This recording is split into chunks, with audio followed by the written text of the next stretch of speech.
pangkat tertinggi pada jabatan administrasi, namun masih di bawah pangkat tertinggi jabatan fungsional.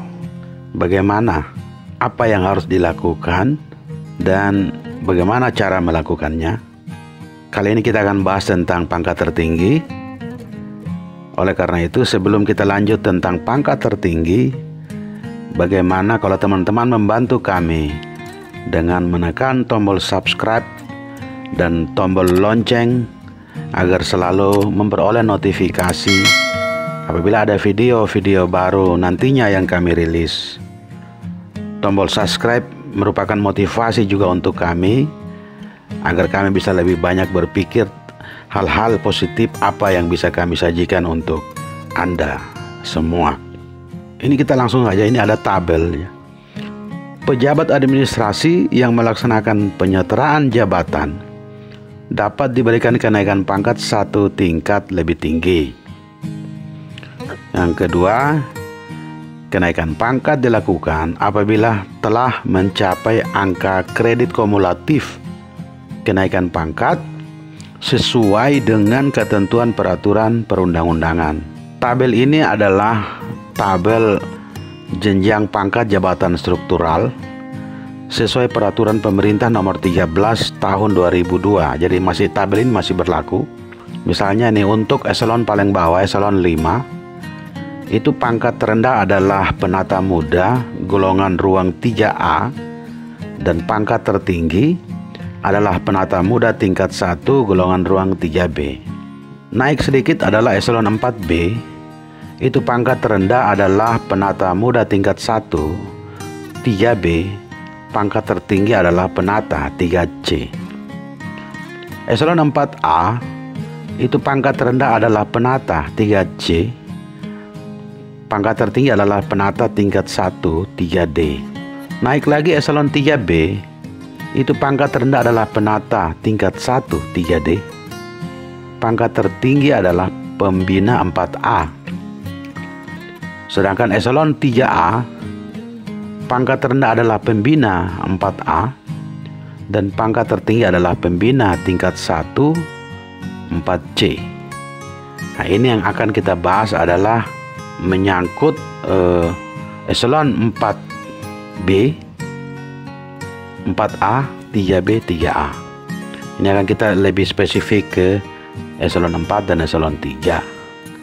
Ini menyangkut angka kredit. Jadi pemenuhan angka kredit kumulatif itu diperoleh dari angka kredit penetapan awal penyetaraan jabatan ditambah selisih angka kredit kumulatif untuk kenaikan pangkat. Jadi pada tabel ini kelihatan kebutuhan angka kredit kumulatif untuk kenaikan pangkat pada masing-masing jenjang jabatan fungsional, yaitu jenjang jabatan fungsional ahli madya, itu angka kredit kumulatif untuk kenaikan pangkat adalah 150. Sedangkan angka kredit yang diperoleh pada saat pengangkatan itu adalah 500. Yang kedua, ahli muda, itu angka kredit kumulatif kenaikan pangkat adalah 100. Sedangkan angka kredit yang diperoleh pada saat penyetaraan itu adalah 300. Jenjang jabatan fungsional ahli pertama, itu angka kredit kumulatif untuk kenaikan pangkat adalah 50. Ya, kita lihat selanjutnya seperti apa. Ini saya memberi judul peluang naik pangkat. Jadi pejabat administrasi yang diberikan kenaikan pangkat lebih tinggi dalam jenjang jabatannya, ini ada tabel di samping, ada catatan.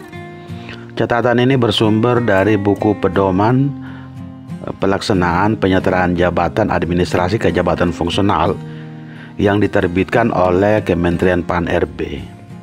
Catatannya yang pertama, pengawas. Pengawas, misalnya pengawas pangkat 3B. Kan 3B itu udah bisa diangkat dalam jabatan pengawas, atau yang sebelumnya dikenal itu eselon 4.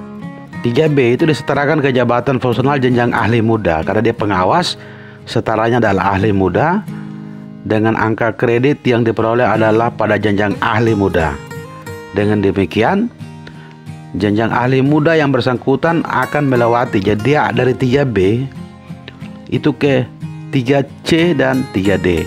Karena pangkat tertinggi atau pangkat puncak di ahli muda adalah 3D. Jadi kalau dia sekarang 3B, dia masih punya peluang untuk 2 kali naik dari 3B ke 3C dan 3D. Kalau untuk yang administrator setara eselon 3 itu bisa dengan pangkat 3D. Itu jika disetarakan ke jabatan fungsional jenjang ahli madya dengan angka kredit yang diperoleh adalah pada jenjang ahli madya. Dengan demikian, dalam jenjang ahli madya yang bersangkutan akan melewati 4 kepangkatan 3D, 4A, 4B, 4C. Sekali lagi saya sampaikan bahwa sumber catatan ini berasal dari buku pedoman pelaksanaan penyetaraan jabatan administrasi ke jabatan fungsional. Ya, kita ke berikutnya. Ini adalah pangkat di bawah jenjang jabatan. Jadi misalnya nih, eselon 5 pelaksana, pangkat golongan ruang 2D, dia jenjangnya adalah ahli pertama. Itu angka kredit yang kami pakai adalah konvensional. Itu angka kreditnya adalah 150 angka kredit. Ini apabila dia telah menduduki pangkat itu lebih dari 4 tahun. Untuk pengawas eselon 4 3B, itu jenjang ahli muda, secara konvensional itu angka kreditnya yang diperoleh adalah 250. Eselon 3 3D ahli madya itu secara konvensional dia akan memperoleh 450.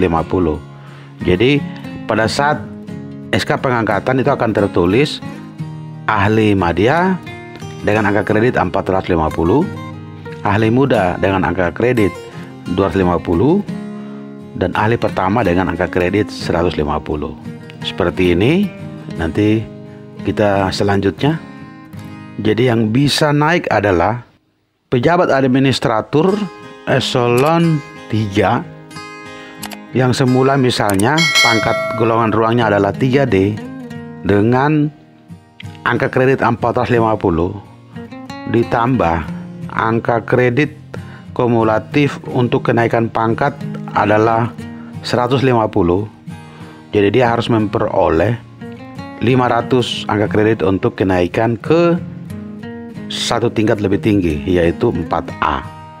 Nanti pada saat memenuhi angka kredit dia akan ke 4B karena dia belum mencapai pangkat puncak. Karena pejabat administratur golongan 3D itu belum mencapai pangkat puncak, maka dia punya kesempatan untuk naik pangkat setelah mengumpulkan angka kredit. Pengawas eselon 4 3B dia akan naik ke 3C dan 3D secara berjenjang sesuai dengan tingkatan, dan dia harus mengumpulkan angka kredit. Pelaksana eselon 5 2D dia akan naik sampai 3B dengan pengumpulan angka kredit. Ini yang dimaksud dengan pejabat yang mempunyai pangkat lebih rendah atau pangkat di bawah pangkat jenjang penyetaraan. Itu seperti ini. Jadi kalau pejabat administrator yang telah mencapai 4B, dia sudah tidak bisa untuk naik pangkat. Pengawas yang telah mencapai 3D tidak bisa untuk naik pangkat. Pelaksana eselon 5 yang sudah mencapai 3B, dia sudah mencapai pangkat puncak. Jadi kalau yang sudah mencapai pangkat puncak yang seperti saya sebutkan, pejabat tersebut tidak diberikan hak untuk kenaikan pangkat. Namun apabila dia mengumpulkan angka kredit seperti pada video-video kami sebelumnya, dia mengumpulkan angka kredit dan berarti dia akan kenaikan jabatan fungsional. Jadi kalau dari pengawas eselon 5 sebagai ahli muda, apabila dia sudah mencapai angka kredit yang cukup untuk naik ke ahli madya, itu bisa naik sepanjang ada kuota atau ada peluang untuk itu. Jadi tidak serta-merta naik, tapi itu disesuaikan dengan kuota atau kebutuhan organisasi. Jadi kalau memang ternyata organisasi tersebut masih membutuhkan ahli madya atau ada jenjang ahli madya yang harus diisi, berarti ahli muda yang telah mencapai ahli madya itu bisa mengisi posisi tersebut. Berarti dia bisa naik pangkat naik jabatan fungsional dari ahli muda ke ahli media. Apabila tidak ada tempat, tidak ada porsi, tidak ada kuota di atas, dia tidak akan bisa naik jenjang jabatan fungsional ke ahli media. Ini informasi yang bisa kami berikan. Semoga ini bermanfaat untuk teman-teman sekalian yang membutuhkan. Nanti video berikut kita akan membahas tentang ketentuan penutup Peraturan Menpan RB nomor 17 tahun 2021. Berarti rangkaian video yang sekali lagi berarti adalah video tentang Permenpan RB nomor 17 2021 telah selesai. Kalau itu diikuti secara berseri, teman-teman akan memahami betul karena Permenpan nomor 17 ini sudah kami bikin lebih dari 6 video. Nanti pada kesempatan berikut kami akan membahas tentang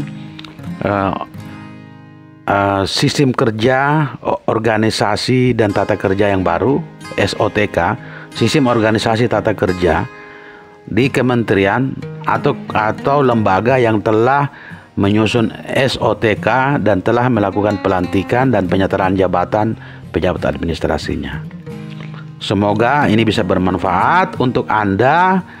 Bagi yang sudah tahu saya mohon maaf, atau bagi yang tidak peduli saya mohon maaf.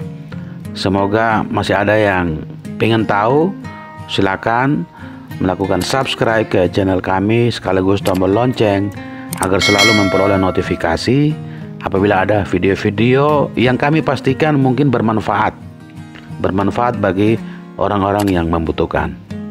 Oke, terima kasih dan sampai jumpa.